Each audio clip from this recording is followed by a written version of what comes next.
सदियों से great Britain और यूरोप के शाही परिवार और अमीर लोग अपनी संपत्ति का प्रदर्शन कई दिखावटी तरीकों से किया करते थे। महल और बग्घी वाहन आर्थिक संपन्नता के प्रतीक माने जाते थे। कपड़े, गहने, ये सब भी दिखावा करने के तरीके थे। 1700 और 1800 के दशक में यूरोप के उच्च समाज की महिलाएं घरेलू पालतू जानवरों के रूप में छोटे कुत्तों की नस्लों पर भारी धन खर्च करती थीं। यह आम बात थी कि कोई महिला अपनी गोद में अपने छोटे कुत्ते के साथ अपनी तस्वीर बनवाए ताकि अपनी संपत्ति और प्रतिष्ठा का प्रदर्शन कर सके। अमेरिका में 1800 के दशक के अंत में कई लोगों के लिए यह बहुत समृद्धि का समय था। पुरुषों ने रेलरोड, उद्योग, तेल, रियल एस्टेट के जरिए करोड़पति बनना शुरू किया, जबकि उनकी पत्नियों के पास यूरोपीय शाही परिवारों जैसी संस्कृति और संबंध नहीं थे, हालांकि अब वे भी उतनी ही अमीर थीं।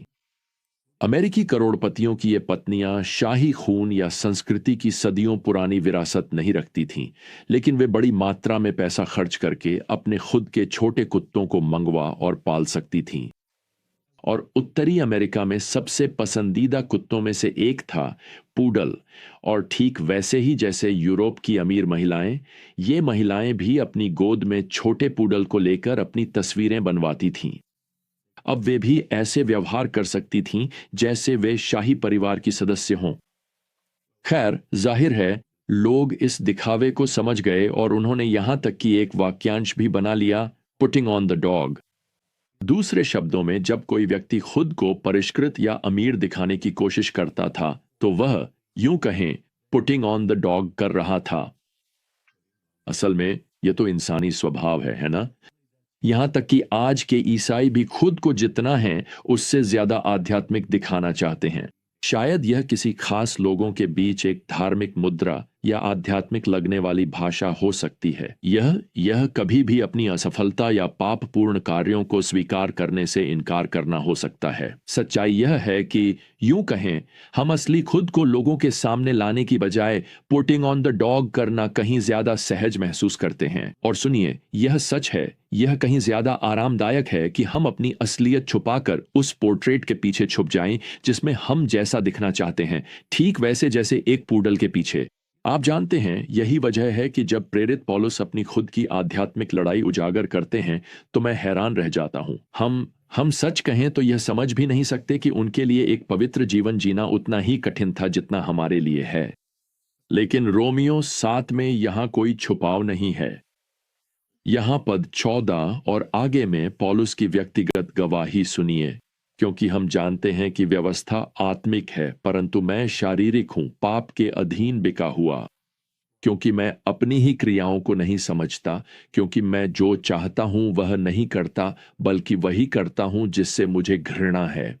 अब यदि मैं वही करता हूं जो मैं नहीं चाहता, तो मैं व्यवस्था से सहमत हूं कि वह अच्छी है। इसलिए अब वह मैं नहीं, बल्कि मुझ में वास करने वाला पाप है जो यह करता है। क्योंकि मैं जानता हूं कि मुझ में, अर्थात मेरे शरीर में, कोई भलाई नहीं बसती। क्योंकि भलाई करने की इच्छा तो मुझ में है, पर उसे पूरा करने की शक्ति नहीं है।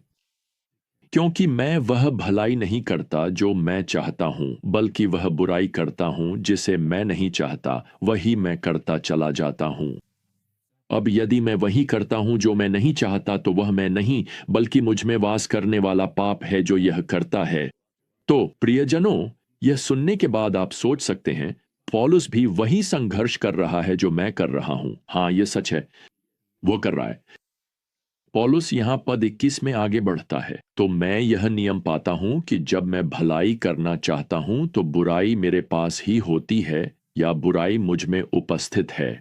क्योंकि मैं अपने भीतरी मनुष्य में परमेश्वर की व्यवस्था में आनंद लेता हूं, परंतु मैं अपने अंगों में, अर्थात अपने शरीर में, एक और व्यवस्था को देखता हूं जो मेरी बुद्धि की व्यवस्था के विरुद्ध युद्ध करती है और मुझे पाप की व्यवस्था का बंदी बना देती है जो मेरे अंगों में वास करती है। फिर से पौलुस अपने स्वयं के पाप के साथ संघर्ष के बारे में लिख रहा है। वह प्रथम पुरुष में बोल रहा है, वह यहां वर्तमान काल में भी बोल रहा है। वह अपनी आत्मिक तस्वीर के लिए किसी प्यारे छोटे कुत्ते के पीछे नहीं छुप रहा है। वह यहाँ बहुत खुले हैं, वह बहुत ईमानदार हैं, वह बहुत पारदर्शी हैं। अब जब पौलुस यहाँ अपना व्यक्तिगत अनुभव प्रकट कर रहा है तो वह विश्वासियों के बारे में 3 बहुत महत्वपूर्ण सत्य भी उजागर कर रहा है। यह रहा पहला, मसीही बनना आपके पाप के साथ संघर्ष को समाप्त नहीं करता। एक सच्चा विश्वासी पाप करना नहीं चाहता, पाप को बहाना नहीं बनाना चाहता, लेकिन फिर भी पाप करता है। पौलुस यहाँ पद 15 में लिखता है, मैं वही करता हूं जिसे मैं घृणा करता हूं। अब फिर से वह अपने पाप का बहाना नहीं बना रहा है, वह बस यह कह रहा है कि इस जीवन में कोई भी मसीही पूर्णता की अवस्था तक नहीं पहुंचता। जब हम पाप करते हैं तो हमें उससे घृणा होती है, हमें उस पाप से घृणा होती है जो हम करते हैं, और हम जीवन में प्रलोभन का सामना करते हुए बहुत जरूरतमंद और परमेश्वर की शक्ति और अनुग्रह पर निर्भर भी बने रहते हैं। यह रही दूसरी सच्चाई। पौलुस यहां प्रकट करता है कि एक सच्चा विश्वासी परमेश्वर के वचन से प्रेम करता है। पौलुस यहां पद 22 में लिखता है, मैं परमेश्वर की व्यवस्था में आनंदित होता हूं। वह यहां कह रहा है कि मेरे जीवन के लिए मानक परमेश्वर का वचन है और मैं अपने जीवन में परमेश्वर के वचन को और अधिक विश्वास योग्यता से लागू करने की लालसा रखता हूं। मैं परमेश्वर के वचन से अपने पाप से भी अधिक प्रेम करता हूं। तीसरा, एक सच्चे विश्वासी के भीतर पवित्र जीवन जीकर परमेश्वर को प्रसन्न करने की इच्छा होती है। पौलुस यहां पद 19 में लिखता है, मैं वह भला नहीं करता जो मैं करना चाहता हूं, और यही है संघर्ष। पौलुस कह रहा है, मुझे 2 विपरीत दिशाओं में खींचा जा रहा है। अपनी गिरी हुई प्रकृति के साथ मैं पाप की ओर खींच रहा हूं, अपनी नई प्रकृति के साथ मैं पवित्रता की ओर खींच रहा हूं। यह पाठ केवल पौलुस की ही नहीं बल्कि हर विश्वासी की गवाही है। हम सभी शुद्धता, पवित्रता, समर्पण और भक्ति के लिए प्रतिदिन एक युद्ध में लगे हुए हैं।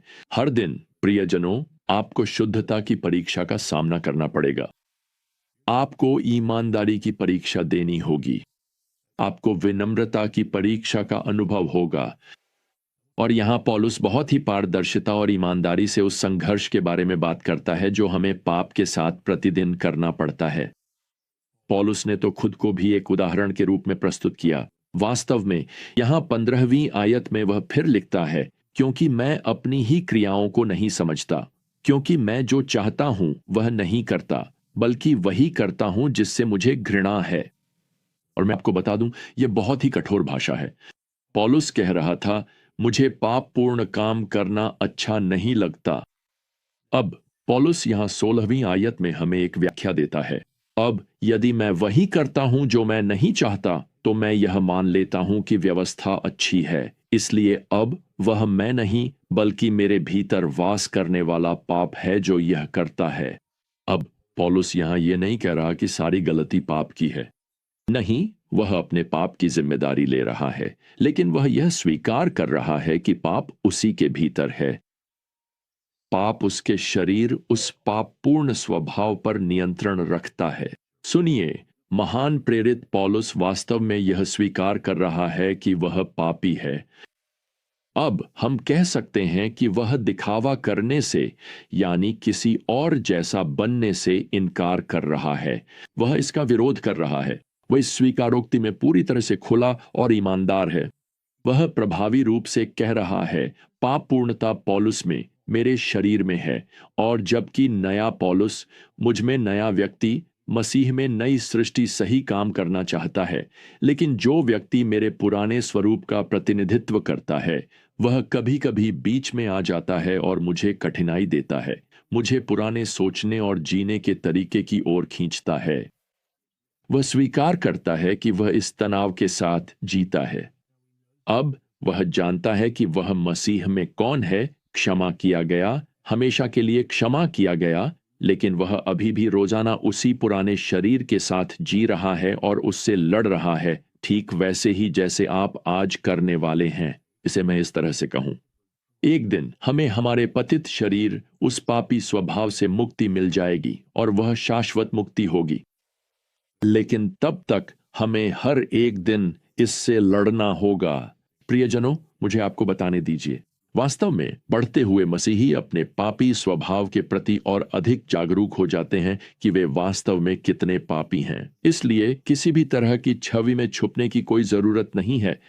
वास्तव में पौलुस अपनी व्यक्तिगत गवाही को यहाँ पद 34 में इस तरह समाप्त करता है, मैं कितना दयनीय मनुष्य हूं, कौन मुझे इस मृत्यु के शरीर से छुड़ाएगा। अब मैं चाहता हूं कि आप ध्यान दें कि वह यह नहीं कहता क्या मुझे छुड़ाएगा, जैसे कि वह खुद कुछ कर सकता है। नहीं, वह लिखता है कौन मुझे छुड़ाएगा। वह यह सवाल पूछ रहा है और उसे उत्तर भी पता है, और उत्तर बिल्कुल स्पष्ट है। यीशु मसीह वही एकमात्र हैं जिनके पास पृथ्वी पर हमें बचाने, पाप के दंड से छुड़ाने, यदि हम उनके अधीन हों तो पाप के विरुद्ध उस दैनिक संघर्ष में हमें सामर्थ्य देने और एक दिन हमें पाप की उपस्थिति से पूरी तरह मुक्त करने की शक्ति है। तो इसके साथ अब पौलुस आगे बढ़कर अपने व्यक्तिगत गवाही में यह अद्भुत और अंतिम पद लिखता है। यह रहा पद 25। हमारे प्रभु यीशु मसीह के द्वारा परमेश्वर का धन्यवाद हो। यही आज आपकी और मेरी आशा है। हम असफल होते हैं, हम पाप करते हैं, हम हमेशा प्रभु को प्रसन्न नहीं कर पाते, लेकिन हमारे प्रभु यीशु मसीह के द्वारा परमेश्वर का धन्यवाद हो जिन्होंने हमें बचाया और हमें क्षमा किया। हमारी विजय यीशु मसीह में है। तो प्रियजनों, यह सुनिश्चित करें कि आप अध्याय 7 में ही न रह जाएं, बल्कि इस अध्याय के अंत तक पहुंचें और परमेश्वर का धन्यवाद करें जो मसीह के द्वारा हर पाप को क्षमा करता है। तो अगली बार तक प्रियजनों, प्रभु यीशु मसीह का अनुग्रह, परमेश्वर का प्रेम और पवित्र आत्मा की संगति आप सभी के साथ बनी रहे। आमीन।